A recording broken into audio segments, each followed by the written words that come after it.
Now, we're just gonna take this opportunity to use the scan tool and see how well it works with this Volkswagen. Now, I will say, I have used this on various other vehicles already, and I can tell you, I am amazed by the capabilities of the scan tool. This scan tool, to me, seems like it was geared more toward being a full-fledged shop scan tool.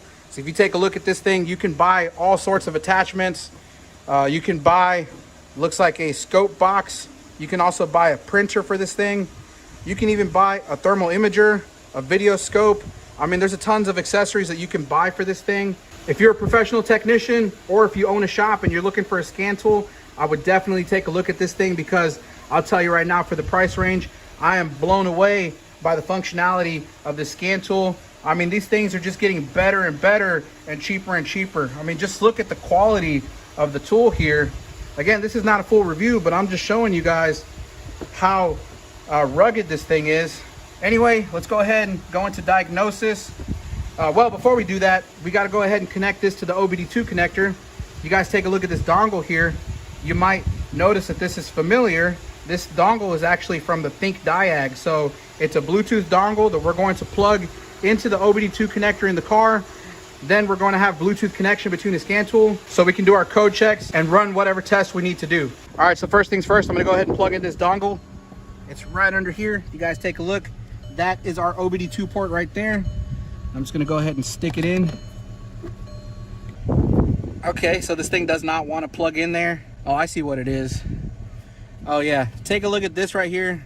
On this particular car, this plastic here has this kind of indentation, and this tool is too fat to fit in there, so we can't even actually plug this thing in. I mean, that's the first time I've run across this problem here, so it may just be particular to vehicles that have you know, kind of a limited space wherever the obd2 connector is. Let me see if they give us any kind of adapter or something for this thing. Okay, so looking at the case that it comes with, we have these accessory doors here.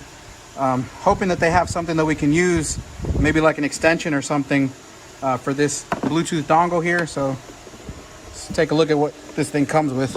Oh, okay, nope, those are not gonna work for us. Nope. What is this? Like BMW connectors. Nope.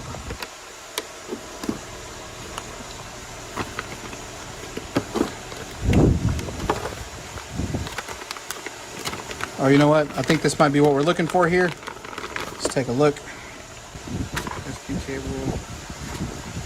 Oh, yeah, I think this is what we're looking for here. Take a look at that. It looks like we can plug our dongle into this end here. Yep. Then we have this end of the cable here that we can fit right in there. So let's go ahead and move over to the vehicle, and hopefully this thing will fit just fine. All right, so here we have our Bluetooth dongle on our cable end. Let's see if this thing fits in there. Voila, we are good to go. You guys can see this little ring around here lit up. Let's go ahead and move back to the scan tool. All right, so back over to the scan tool.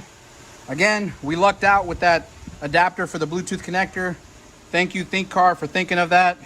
No pun intended. But let's go ahead and move over to the scan tool. Again, if you guys take a look at the menu here, you can see we have European. And let's go ahead and select Volkswagen right over here, VW. Let's hit OK.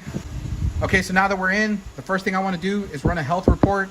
This is going to be an auto scan, which scans all of the modules and shows us all of the codes that are present. So let's go ahead and hit that. Let this thing do a full scan.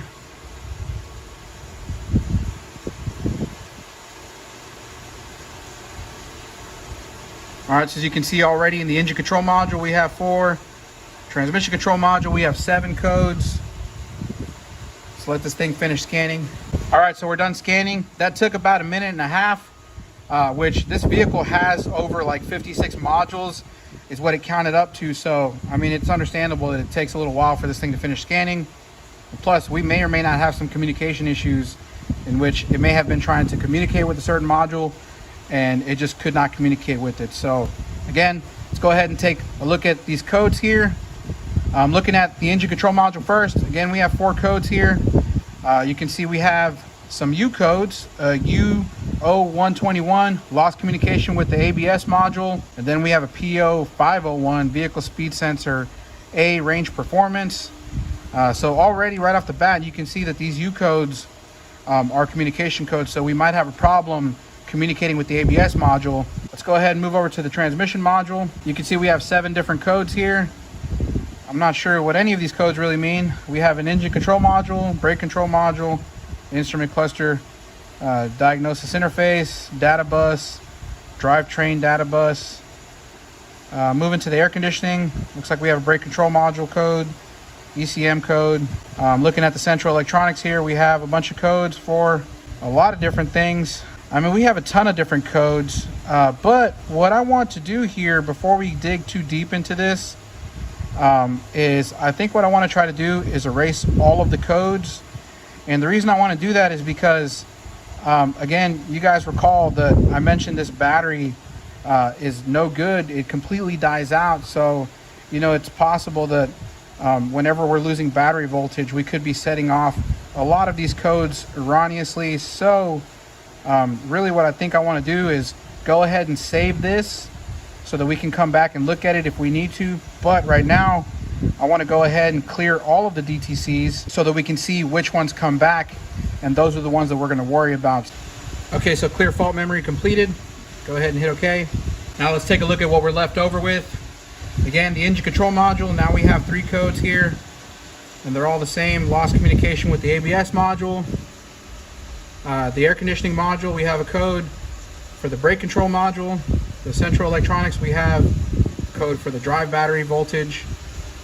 Airbag, we have a brake control module code. Dashboard, we have a brake control module code. Steering assistance, we have speed signal and steering angle sensor. Also here, central module comfort system, drivetrain data bus. And looking through the rest of these, no more codes. So it definitely looks to me like we have a problem communicating with the ABS control module. Again, we can probably go back out here and go to system selection and try to go directly to the brake control module right here. See if we can communicate. All right, so as you can see, it tried to communicate with the brake control module, was not able to. Here it says communication error with the vehicle ECU. So I think that's really what we need to focus on. We need to focus on a communication issue with the brake control module, because it seems like we can communicate with everything else, but nothing is able to communicate with the brake control module, and we're not able to communicate with